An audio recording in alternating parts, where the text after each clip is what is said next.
Baby, ti win him some affair. My face are all safe, mano.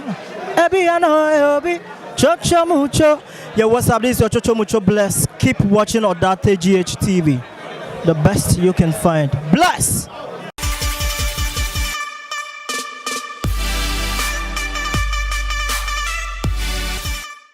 Hello guys, so welcome back to Daily Entertainment Bars right here on Odate GH TV. Please, if you are new here, kindly subscribe to this channel and also click on the bell icon so that anytime you drop a new content, you will be the first to be notified. And also don't forget to also drop your comments in the comment section below.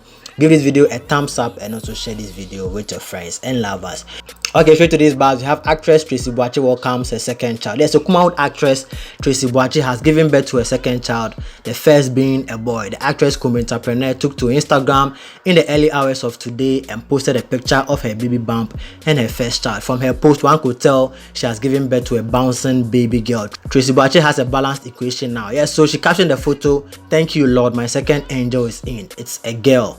Yes, so Tracey has managed to keep her pregnancy away from the media once again, and it is surprising how celebrities manage to keep their pregnancy private whilst updating their social media accounts regularly and also engaging with their fans and followers during that period. Yes, so Tracey Boakye becomes the first Ghanaian female celebrity to deliver in the year 2020 amid this coronavirus pandemic. However, she hasn't disclosed the name of her daughter yet. We will keep our ears on the ground and keep you guys updated. Okay guys, kindly watch her baby bump photo below, and also don't forget to also subscribe to the channel if you haven't. I'll see you guys in the next video. Peace.